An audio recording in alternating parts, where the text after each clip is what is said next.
Hello बच्चों, let's see this question. Following pedigree chart show.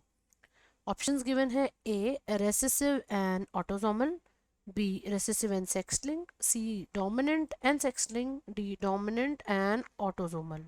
तो question हमसे पूछ रहा है कि ये जो पर्टिकुलर पेडिग्री चार्ट है इसमें ये ट्रेट इन क्वेश्चन कैसा ट्रेट है, whether the trait is recessive और डोमिनेंट और वो सेक्स लिंक्ड है या ऑटोसोम लिंक्ड है. तो फर्स्ट वी शुड नो कि पेडिग्री एनालिसिस क्या होगा.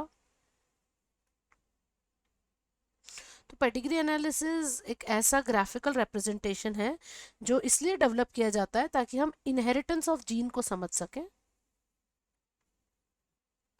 Inheritance of genes. Inheritance means कैसे जीन पास ऑन हो रही है from parents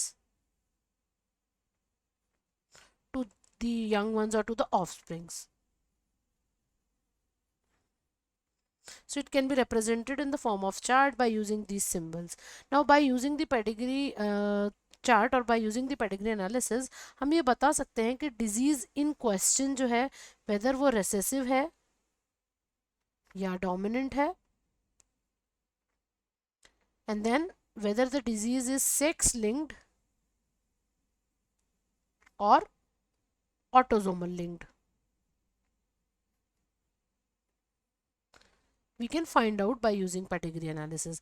Now this trait in question, जो trait अभी हमसे पूछा गया है in case of this pedigree, इसमें क्या होगा हम देख सकते हैं कि जो फर्स्ट जनरेशन है यहाँ पर मदर और फादर दोनों ही यहाँ पर, मदर एंड फादर जो है दोनों ही यहाँ पर अफेक्टेड नहीं है, लेकिन इनका एक चाइल्ड जो है a male child it is affected.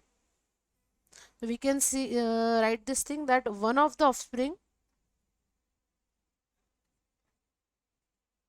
In first generation it is affected, लेकिन जो पेरेंट्स हैं वो दोनों ही नॉर्मल हैं.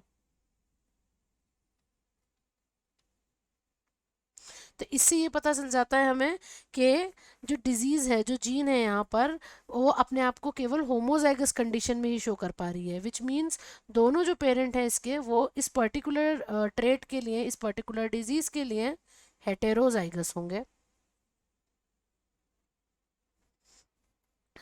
The parents are heterozygous and जो डिजीज इन क्वेश्चन है it express itself only in homozygous condition.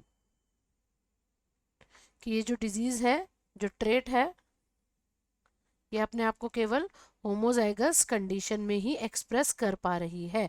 तो ऐसी जीन्स, ऐसी एलील्स जो अपने आप को सिर्फ होमोजाइगस कंडीशन में ही एक्सप्रेस कर पाती हैं, हेट्रोजाइगस में नहीं, तो वो तो हो जाती हैं रेसेसिव एलील्स. तो ये जो डिजीज इन क्वेश्चन है ये डोमिनेंट तो नहीं है, it is recessive, it shows the recessive disease, right. अब अगर सेक्स लिंक्ड होती, now the next thing is कि वेदर ये सेक्स लिंक्ड है या ऑटोसोम लिंक्ड है. तो अगर डिजीज सेक्स लिंक्ड होती तो इन दोनों में से एक पेरेंट को ज़रूर इसका इन्फ्लुएंस शो होता. अगर सेक्स लिंक्ड होती तो either of the one parent will be affected. अगर सेक्स लिंक्ड होती तो दोनों में से किसी एक पेरेंट को ज़रूर होती, लेकिन इस केस में हम क्या देख पा रहे हैं कि दोनों पेरेंट ही अनअफेक्टेड हैं, दोनों पेरेंट ही उस डिजीज़ के लिए अनअफेक्टेड हैं, वो सिर्फ ऑफस्प्रिंग में आ रही हैं. इसका मतलब ये हुआ कि जो डिजीज़ है ये ऑटोजोमल है, सेक्स लिंक्ड नहीं है. That the disease in question is autosomal and whether it is dominant or recessive we have seen that it is recessive. So the correct answer to this question, the final answer would be option A, that says recessive and autosomal. I hope you understood it well. Best of luck.